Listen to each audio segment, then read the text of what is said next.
SIR எப்படி பீகாரில் இறந்தவர்களை அழைத்து வந்து எங்கள் தலைவர் ராகுல் காந்தியோடு தேநீர் சாப்பிட வைத்தார்களோ அதே போன்று மடிப்பாக்கம் பகுதியில் உயிரோடு இருப்பவர்களை இறந்தவர்களாக கணக்கில் எடுத்துக் கொள்ளப்பட்டு இருக்கிறது. எங்களுடைய கட்சி வளரணும், அதே போல பலப்படுத்தணும், ஆட்சி அதிகாரத்தில் பங்கும் அவசியமாகிறது அப்படின்னு ஒரு கருத்து வச்சிருக்காரு. இந்த கமிட்டியோட சேர்மன் அவர் தானங்க, அதனால அவர் சொல்லியிருக்காரு. அதுல என்ன டவுட் இருக்கு உங்களுக்கு? என்றும் இல்லாத பல வரலாற்று திருப்புகளும் சிறுபான்மை மக்களை தொடர்ந்து தாக்குதலுக்கு RSS பிஜேபியை பயன்படுத்துவதும் வாடிக்கையாகி இருக்கிறது. இந்த ஆண்டு கிறிஸ்துமஸ் விழாவில் உச்சபட்சமாக எவ்வளவு கொடூரமாக தாக்குதலை நடத்த முடியுமோ அந்த அளவிற்கு பாஜக ஆளும் மாநிலங்களில் இந்த தாக்குதல் நடத்தப்பட்டிருக்கிறது. இந்த தாக்குதல் என்பது சிறுபான்மை மக்கள் மீதோ தேவாலயங்கள் மீதோ நடத்துகின்ற தாக்குதல் இல்லை, இந்திய இறையாண்மை மீது நடத்துகின்ற தாக்குதல். தொடர்ந்து மோடி அரசு இதை செய்து வருகிறது. இதனுடைய தாக்கம் உலக நாடுகளில், வெளிநாடுகளில், குறிப்பாக லண்டன் மாநகரில், கனடாவில், அமெரிக்காவில் நம்முடைய இந்தியாவுடைய வரலாறு பெருமைகள் எல்லாம் தலை குனியும் விதமாக சில மதவாதிகள் நடந்து கொள்கிறார்கள். இதை வன்மையாக காங்கிரஸ் பேரியக்கம் கண்டிக்கிறது. அதே போன்று பங்களாதேஷில் சிறுபான்மையாக இருக்கின்ற இந்துக்களுக்கு பாதுகாப்பில்லை, இதையும் மோடி அரசு உத்தரவாதம் செய்ய வேண்டும்.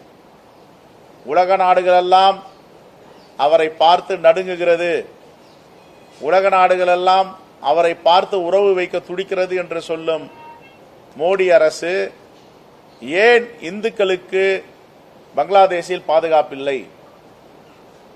இதுவரை ஒரு கண்டனம் கூட தெரிவிக்கவில்லை. எஸ்ஐஆர் எப்படி பீகாரில் இறந்தவர்களை அழைத்து வந்து எங்கள் தலைவர் ராகுல் காந்தியோடு தேநீர் சாப்பிட வைத்தார்களோ அதே போன்று மடிப்பாக்கம் பகுதியில் உயிரோடு இருப்பவர்களை இறந்தவர்களாக கணக்கில் எடுத்துக் கொள்ளப்பட்டு இருக்கிறது. இது தேர்தல் ஆணையம் மிகவும் உன்னிப்பாக கவனிக்க வேண்டும். தெளிவான முறையில் தகுதியானவர்கள் எல்லோருக்கும் வாக்குரிமை அளிக்க வேண்டும்.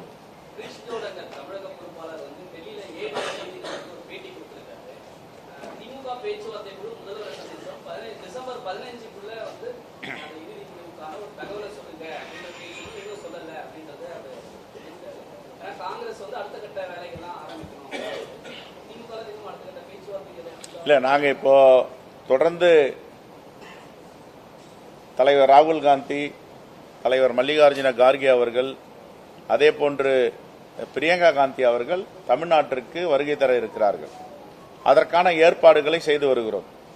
இந்த கூட்டத்தை ஏற்பாடு செய்வதற்கு குழுக்களும் நியமித்திருக்கிறோம். முன்னாள் காங்கிரஸ் பேரியக்கத்தின் தலைவர்களுடைய தலைமையில் பல குழுக்களை நியமித்திருக்கிறோம். விளம்பர குழுக்கள், அதே போன்று மாநாடு குழு, நிதிக்குழு, வரவேற்பு குழு, எல்லா குழுக்களையும் அமைத்திருக்கிறோம். இந்த வேலையை ஆரம்பிச்சிட்டோம். இப்ப எப்பொழுதுமே எங்களுக்கு பீகார்ல, மகாராஷ்டிரால இந்த கூட்டணி பேசும்பொழுது எங்க எங்களுக்கு பிரச்சனை வருதுன்னா, கடைசி நேரத்தில் தொகுதிகள் ஒதுக்கி நேரம் இல்லாததால் வேட்பாளர்களின் தேர்வு தோய்வு ஏற்படுகிறது. அதையெல்லாம் சரி செய்ய வேண்டும் என்றுதான் எங்கள் பொறுப்பாளர் திரு கிரீஷ் சோடங்கர், நாம் 2 மாதங்களுக்கு முன்பு இந்த பேச்சுவார்த்தையெல்லாம் முடித்து விட்டால் தேர்தல் பிரச்சாரத்திற்கு வருவதும் மாநாட்டுக்கு வருவதும் தலைவர் ராகுல் காந்தி, தலைவர் மல்லிகார்ஜுன கார்கே, தலைவர் பிரியங்கா காந்தி அவர்கள் வருவதற்கு எங்களுக்கு அந்த ஏற்பாடுகளை செய்வதற்கு சரியாக இருக்கும் என்று சொல்லியிருக்கிறார். ஆகவே பேச்சுவார்த்தை நாங்கள் தொடர்ந்து நடத்தி கொண்டிருக்கிறோம். கட்சி வளரணும், அதே போல பலப்படுத்தணும், எங்களுடைய வாக்குறுதிகளை மக்களுக்கு நிறைவேற்றணும் அப்படின்னு இருந்தா அதுக்கு எங்களுக்கு ஆட்சி அதிகாரத்துல பங்கும் அவசியமாகிறது அப்படின்னு ஒரு கருத்தை வச்சிருக்கிறது. இது நீங்க தமிழ்நாடு காங்கிரஸ் இதுவரைக்கும் யாருமே ஆட்சி அதிகாரத்துக்கு பங்குன்னு அதிகாரப்பூர்வமா நீங்க கேட்கல. மேலிட பார்வையாளர் இந்த வார்த்தையை வலியுறுத்தி இந்த கமிட்டியோட சேர்மன் அவர் தானங்க, அதனால அவர் சொல்லியிருக்காரு.